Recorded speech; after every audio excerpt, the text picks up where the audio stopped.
Salve nação, saudações! Que empate decepcionante, né, galera? Até os vascaínos hoje acreditavam na vitória do Flamengo, cara.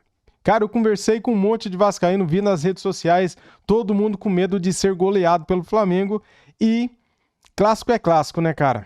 E vice-versa, né? O ditado já diz, 0-0, o Léo Jardim salvou o Vasco, pegou cada bola.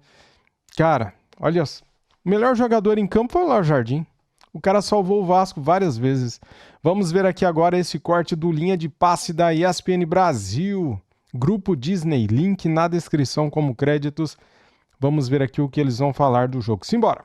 Sábado tem jogo grande, jogo pesado, importante pelo Campeonato Brasileiro. Terminou agora há pouco, Vasco e Flamengo 0-0. Muita gente falando, olha, vitória do Vasco por 0-0, porque antes do jogo, torcedor vascaíno, muitos, não sei se a maioria, mas muitos, assinariam esse 0-0 tranquilamente. E a gente vai falar sobre isso, no que o Vasco foi bem, no que o Flamengo foi mal, a gente vai ver os treinadores também, e a gente vai trocar uma ideia com os nossos comentaristas aqui à mesa e passar também pela vitória do Corinthians, que sem treinador voltou a vencer no Campeonato Brasileiro, bateu o Sport por 2-1. Intervalo muito rápido. Muito bem, fã de esportes, começando o nosso Linha de Passe. Hoje tem o Eugênio Leal, tem o professor Celso Zelt, tem Elton Serra, tem Pedro Ivo Almeida e tem muito sobre esse empate entre Vasco e Flamengo, que me parece, Pedro Ivo, pelo que eu ouvi ontem, durante a programação, pelo que eu ouvi dos vascaínos e tudo, me parece que esse 0-0 foram 3 pontos pro Vasco, é isso, Pedro? Não, tudo bem? Não foi não. Tudo bem? Ontem o pessoal tava cravando que ia ser goleada e tal, 0-0. Segurou, hein? O pessoal é uma entidade muito complicada. É que eu não quero dar nomes. Mas... É melhor. Tudo bem?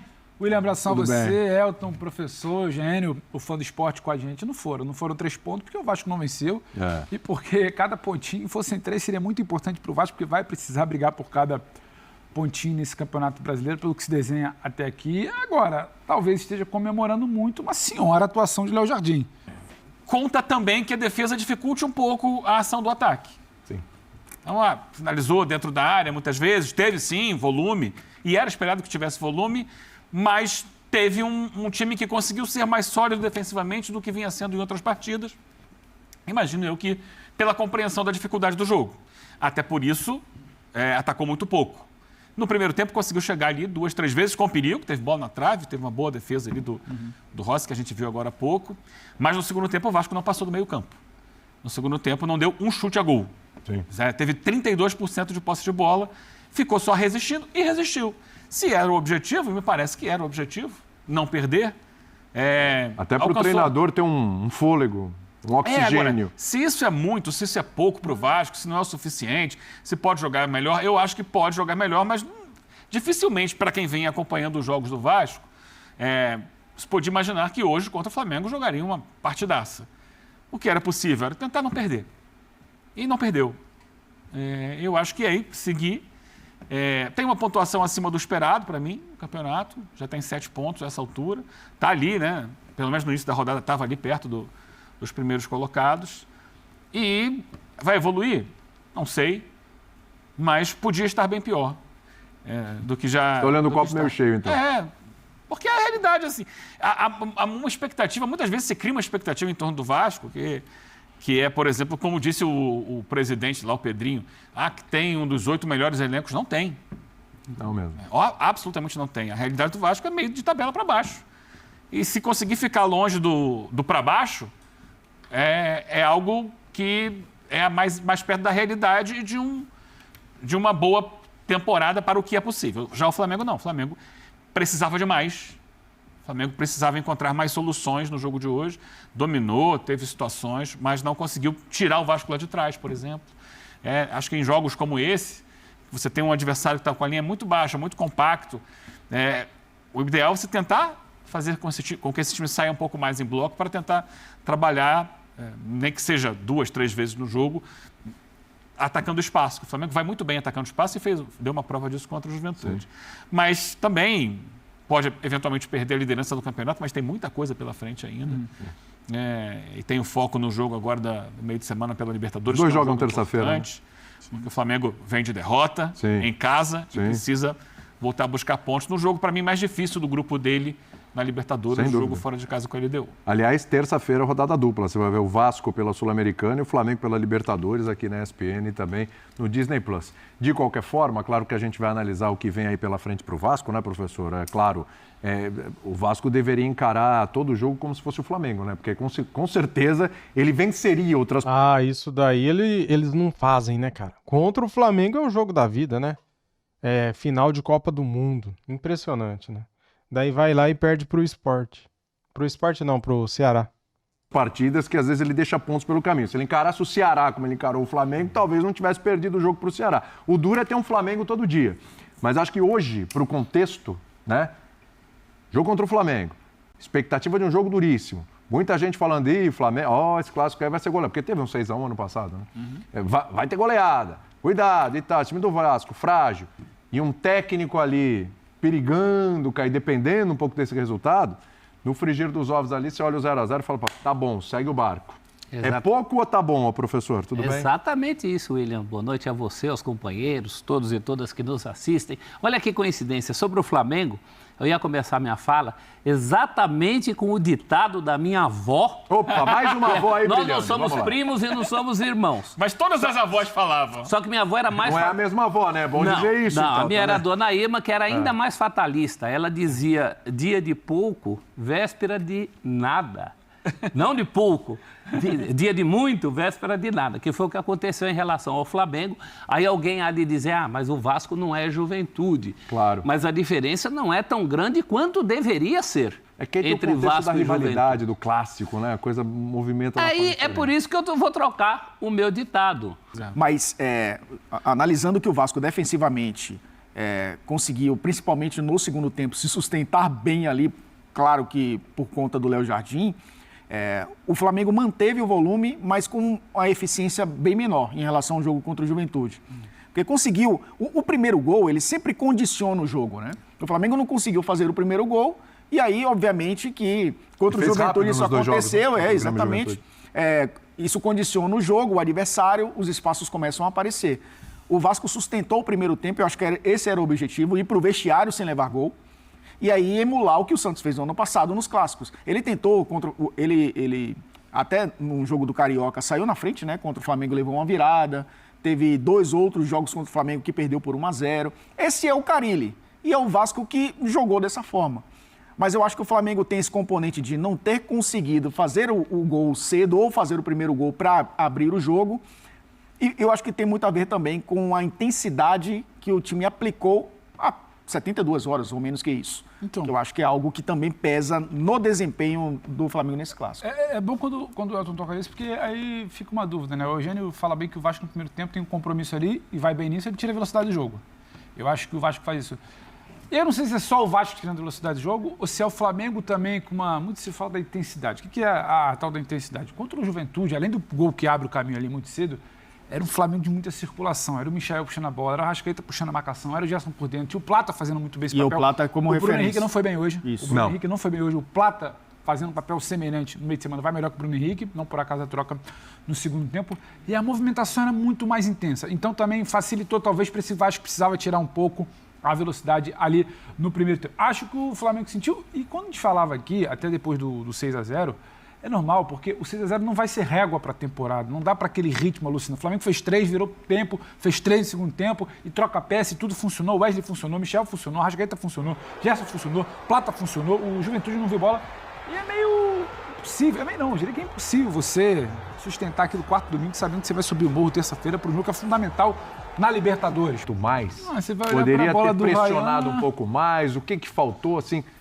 Dava para se esperar um pouco mais do Vasco hoje? É o que o Eugênio, acho que foi o Eugênio que falou. Pelo que a gente vinha acompanhando, era improvável achar que ia chegar lá hoje e falar que ia ser uma super atuação. É a bola do Ryan, que talvez fosse um cruzamento por baixo antes, e não um cruzamento por cima. É a bola que vai na trave. É uma escolhazinha menor, mas é muito mas o Se também, virar, do outro lado também. Seria muito mais favorável ao Flamengo do que ao Vasco. O Vasco tem 2 lances parlamentares, o Flamengo tem 7, entendeu? Então, um detalhe aqui, ali, o Vasco me surpreende no início. Porque é um Vasco até mais solto do que eu imaginava. E nesse Vasco mais solto, ele cria. Mas e se você não faz duas no Flamengo, você não vai ter muito mais chance. É que você tem, assim, do lado você tem o Flamengo, que é um time, um excelente time de futebol. em todas as posições, em todos os segmentos do campo, em todos os compartimentos, defesa, meio campo, ataque. Inclusive no banco. E no banco, sensacional. Do outro lado você tem o Vasco. O que é o Vasco hoje? É o Léo Jardim. É o Piton cruzando, defendendo nem tanto. É o Hugo Moura tentando ali proteger a zaga. Gostei dele do Jair hoje. Então, tentando proteger a zaga. Não vai muito além disso. Do meio para frente, o Vasco ganhou esse ano o Nuno Moreira, que é um jogador que qualifica tecnicamente a equipe. Então, ele, quando se aproxima do Coutinho, que o Coutinho cai mais pela esquerda, às vezes pela direita, mas quando você tem o Coutinho, o Piton e o Nuno, sai alguma coisa de jogo ali. E aí, normalmente, ou um chute do Coutinho ou um cruzamento para o Verratti, que é o craque do time. É exatamente isso. É o Piton cruzando, mas para o Verratti. É isso. Não, pode ser para o Verratti. Só pode ser para ele. De vez em quando o Coutinho invade a área, um elemento surpresa e tal.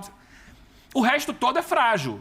Os zagueiros são muito frágeis. E não necessariamente é essas difícil. partes positivas estão encaixadas e conectadas. Não. São situações assim espaçadas estanques. que não formam exatamente um time. Exatamente. Então você tem um goleiro que salva, um lateral esquerdo que quando vai ao ataque se associa a 2 meias e ali sai algum jogo, um volante que pega mais firme e um centroavante que muitas vezes resolve.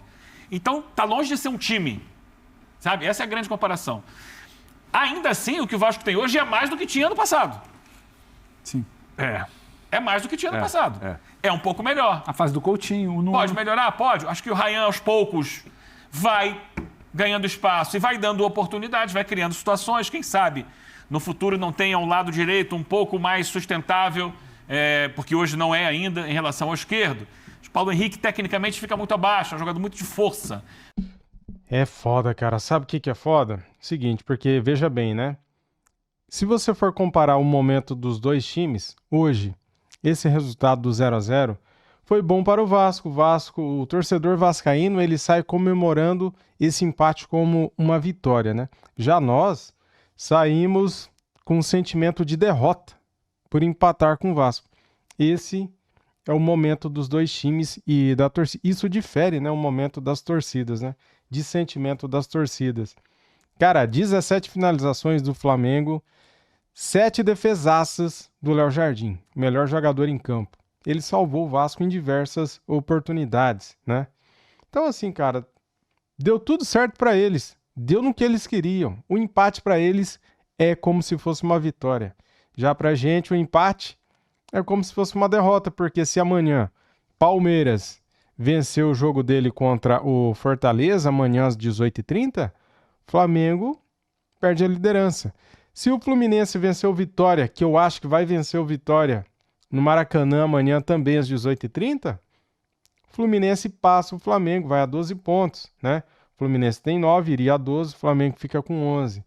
Vamos torcer aí, galera, para zebras, né? Pra gente continuar na liderança. Fluminense empatar pelo menos com Vitória e o Fortaleza pelo menos empatar com o Palmeiras, né? Temos aqui o ranking de atuação. Gerson e Pulgar são os melhores, empate com o Vasco. Vamos ver aqui então as notas. O Rossi teve uma nota de 7.5, o Wesley 6.5, Léo Ortiz 6.5, Léo Pereira 5.5, Ayrton Lucas 6.0, Varela 6.0, Eric Pulgar 6.5, De La Cruz 6, Alan 6, Gerson 7, Pedro 6.5, Arrascaeta 5.5, Michael 6.0, Everton Cebolinha 5.5, Bruno Henrique nota 0. Deve estar errado isso aqui. Está errado. Plata nota 0. Felipe Luiz nota 6. Eu acho que não computou aqui, cara. Deve ter alguma coisa errada aqui, né? Bem, e a classificação, galera, ó. Flamengo 11 pontos, Palmeiras 10, Fluminense 9, Ceará 7, Cruzeiro 7, Bragantino 7, Corinthians 7 e Vasco 7. Amanhã, então, agora neste momento está tendo, começou agora, né? Na Arena do Grêmio, tem o Grenal, Grêmio e Internacional.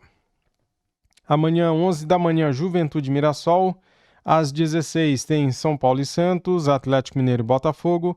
Às 18h30, Fluminense e Vitória, Fortaleza e Palmeiras.